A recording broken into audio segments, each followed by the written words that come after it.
नमस्कार दोस्तों, अनुपमा भक्ति चैनल में आपका स्वागत है। हम भगवान की बात कर रहे हैं आज। भगवान, ईश्वर। हमें जब भी कोई दुख होता है, दर्द होता है, सबसे पहला नाम आता है ना भगवान का। या हमें किसी चीज़ की ज़रूरत होती है तो हम अपने माँ बाप के पास जाते हैं, और उनसे अगर वो चीज़ नहीं मिलती है, उनके पास सामर्थ्य नहीं होता है, तो हम भगवान का नाम लेते हैं। और वही चीज़ जब बड़े लोग हो जाते, बच्चे होते हो तो अपने माँ बाप से मांग लेते हैं, लेकिन जब बच्चे बड़े हो जाते हैं तो वो भगवान से ही मांगते हैं। जब सारे रास्ते बंद हो जाते हैं ना, तो भगवान का दरवाज़ा खटखटाते हैं। और ऐसा मेरा अनुभव तो बताता है कि मैंने बहुत से लोगों से मांगा, वो किसी न किसी चीज़ से कट गया, लेकिन जब भगवान से मांगा ना, तो वही लोग खुद आके मदद किए। तो ये होता है कि जब तक भगवान ना चाहे ना, तो कुछ भी आपके हाथ में नहीं हो सकता। इसी पे एक कहानी, हमें कथा कहीं सुनी थी, याद नहीं, पर हमने एक कथा सुनी थी कि एक गरीब ब्राह्मण था। उनके 2 बच्चे थे और एक पत्नी थी, और वो बेचारा कथा करके 2-4 पैसे जो जमा हो जाते थे, दक्षिणा में मिलते थे, उससे अपने घर परिवार का पालन करता था, पोषण करता था। पर आजकल के पढ़े लिखे लोग होते हैं, बहुत कम कथा सुनना चाहते हैं, और काम की व्यवस्था, भाग दौड़ वाली जिंदगी हो गई है, तो लोग धर्म कर्म की बातें कहाँ सुनते हैं। तो एक दिन ब्राह्मण निकला, उनके घर में कुछ भी नहीं था, तो वो बाहर निकला। उसने सोचा कि किसी को अपनी कथा सुना लूँ, कुछ दान दक्षिणा मिल जाए तो आज का तो गुजारा हो जाए। और इसी के लिए वो हर राह चलते इधर उधर हर जगह गया। लोगों से कहा, भैया मेरी कथा सुन लो। बोले, नहीं मेरे पास टाइम नहीं है। ऐसे करके बहुत जगह घूम लिया, वो कई जगह गया, लेकिन उसे कहीं कोई तैयार नहीं हुआ कथा सुनने के लिए। तब हार कर एक मंदिर के पास गया। मंदिर में कोई नहीं था, तो उन्होंने उस मंदिर में राम, लक्ष्मण, सीता और हनुमान जी का मूर्ति देखा। तो गरीब ब्राह्मण ने कहा कि भगवान जी, सबको तो मैंने कथा सुनने के लिए कहा, पर उन्होंने तो हमें मना कर दिया, पर मैं आज आपको ही वो कथा सुनाने का सोच रहा हूँ। मैं आपको ही अब कथा सुनाऊंगा, बाकी आपकी इच्छा। और वहीं बैठकर उसने कथा कहना स्टार्ट कर दिया चबूतरे पर मंदिर में। एक दिन बीता, कोई नहीं आया। दूसरे दिन फिर वो कथा सुनाया, कोई नहीं आया। तीसरे दिन भी उसने कथा सुनाई, पर उस दिन भी कोई नहीं आया। कथा सुनने कोई नहीं रुकता था। चौथे दिन एक सेठ वहां आया। सेठ नास्तिक था, उसे भगवान पे विश्वास नहीं था। वो थका हारा था, धूप तेज थी, इस वजह से मंदिर के पास छांव के लिए बैठ गया, पंडित से बात करने के लिए। उसने देखा कि उसे सुनाई दिया कि राम जी कह रहे हैं हनुमान जी से, हनुमान जी, ये पंडित रोज हमारे चबूतरे पर बैठकर मंदिर के चबूतरे पे कथा कहता है, तो दक्षिणा तो देना चाहिए। 1000 दक्षिणा इसको आज दे दीजिएगा, उसकी व्यवस्था आप कर दीजिएगा। अब हनुमान जी बोले, ठीक है प्रभु, प्रभु का आदेश है। वो भी श्री राम जी का, हनुमान जी कभी नहीं टालते। फिर क्या था, सेठ को ये बात सुनाई दे दी। सेठ ने कहा पंडित से कि सुनो, आज की दक्षिणा में जो कुछ भी तुम्हें मिलेगा ना, वो तुम मुझे दे देना, मैं तुम्हें 500 रुपया देता हूँ। पंडित जी बेचारे सोचे, इतने दिन से तो बैठा हूँ, एक भी आदमी नहीं आया, ना कुछ 1 रुपया आया। उन्होंने तुरंत मान लिया कि ठीक है। उन्हें पता था कि आज भी कोई आएगा ही नहीं। उसने, सेठ ने 500 रुपया निकाल कर पंडित जी को दे दिए, और पंडित जी उसी में खुश हो गए। अब यहाँ तो 1000 रुपये देने की बात हुई थी, इसलिए पंडित सोच रहा था कि चलो मैंने इसे 500 में टरका दिया और मुझे 500 के बदले 1000 रुपये मिल जाएगा, क्योंकि वो बिजनेसमैन था एक तरह से। कहीं बिजनेसमैन का काम क्या होता है, वो एक जगह अपनी पूंजी लगाता है, उससे डबल मुनाफा कमाता है। तो उसने यही सोचा कि दुगना हमें मिल जाएगा, 1000 रुपया तो मेरे हो गए। वो खुश था। शाम हो गई, एक भी बंदा नहीं आया। अब सेठ जी को बड़ा दिक्कत हुआ। उन्होंने सोचा कि ये झूठ बोल रहे थे भगवान जी। शाम से रात हो गई, वो अंदर गए मूर्ति के पास, बोले कि आप तो हमें झूठ बोल रहे थे, और गुस्से में उसने एक लात मूर्ति पे मारने की कोशिश की। बस हनुमान जी उनका पैर ही पकड़ लिए। अब वो पैर छुड़ाए तो छूटे ही नहीं। तो उसने कहा कि क्या करूं मैं? तो कहे हनुमान जी कि 500 रुपये अपनी जेब से उस ब्राह्मण को जाके दो, तभी मैं तुम्हारा पैर छोड़ूंगा, नहीं तो नहीं। 500 रुपये फिर निकल गया। यानी हनुमान जी ने सेठ जी से 1000 रुपया पंडित जी को दिलवा दिए। अब इस बात का कहने का मतलब ये है कि भगवान के पास जाकर उन्होंने कथा कही, इसलिए भगवान ने इसकी व्यवस्था कराई। नास्तिक के भी अंदर से उन्होंने पैसे निकलवा दिए दक्षिणा के लिए। तो भगवान का ही है सब रचना, और भगवान जैसे चाहे जिसको चाहे नचा सकते।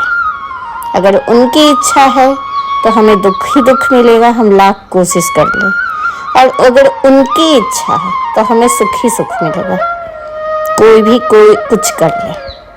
तो इसलिए भगवान पे विश्वास रखिए और किसी पे नहीं।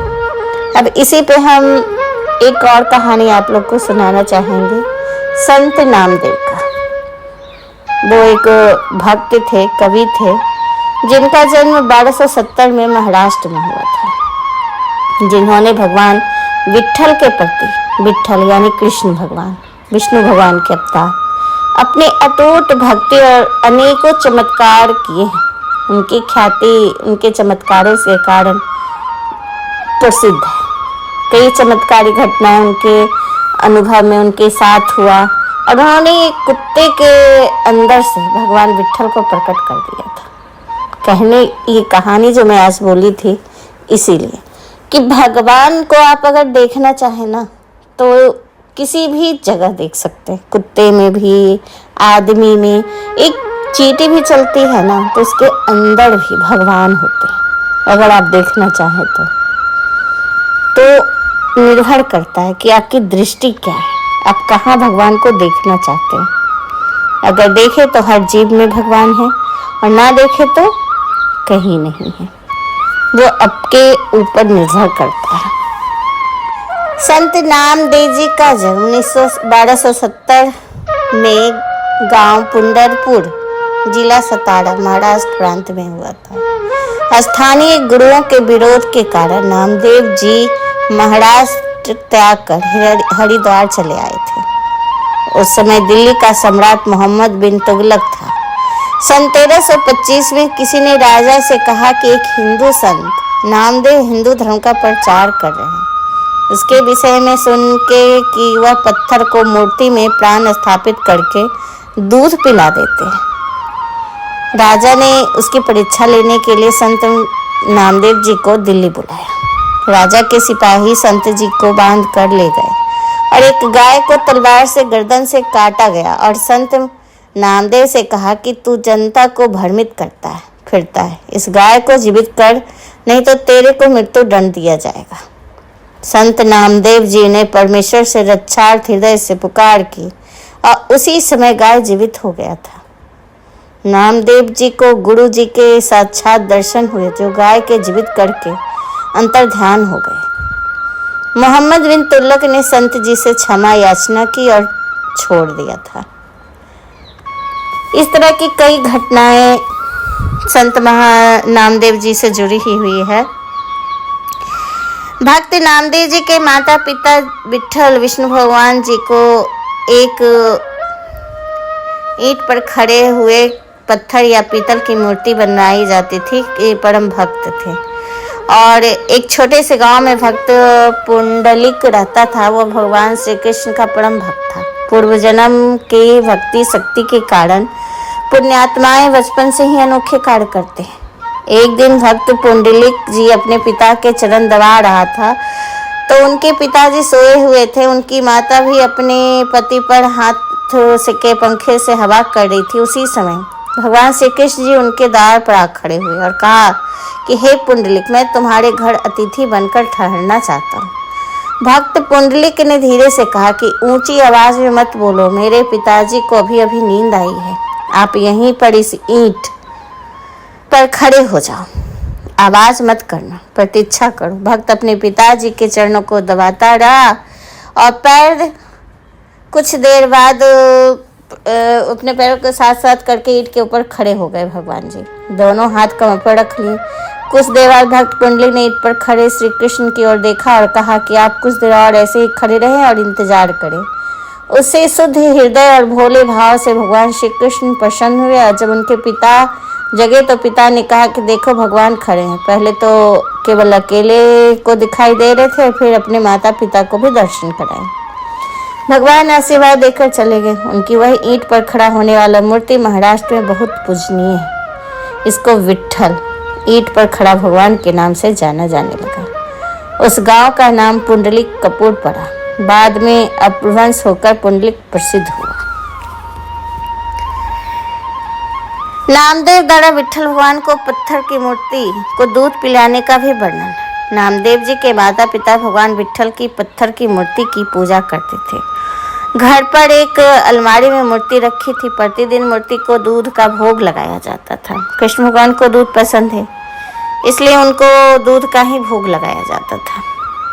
एक कटोरे में दूध गर्म करके मीठा मिलाकर पीने योग्य ठंडा करके कुछ देर मूर्ति के सामने रख देते थे और फिर प्रसाद के रूप में ग्रहण करते थे सारे परिवार।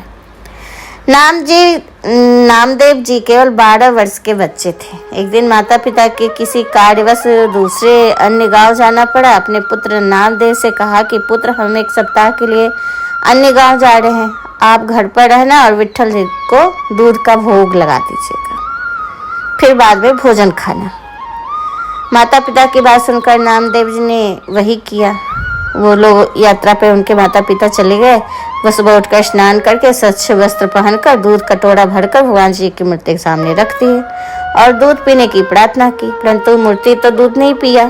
भक्त ने भी भोजन तब तक नहीं खाया। 3 दिन बीत गए। प्रतिदिन इसी तरह सेवादार दूध रखता और भगवान तो पीते नहीं थे। फिर क्या था? नामदेव जी ने कहा कि हे विट्ठल भगवान, दूध पी ले, आज आपका सेवादार मर जाएगा क्योंकि और अधिक भूख सहन उनसे नहीं हो रहा है। आप किस कारण दूध नहीं पी रहे? माता पिताजी तो आपको प्रतिदिन भोग लगाते थे। नामदेव जी को ज्ञान नहीं था कि माता पिता कुछ देर दूध रखकर भरा कटोरा उठाकर अन्य दूध में मिला देते थे और सारे घर को दूध प्रसाद के रूप में देते थे।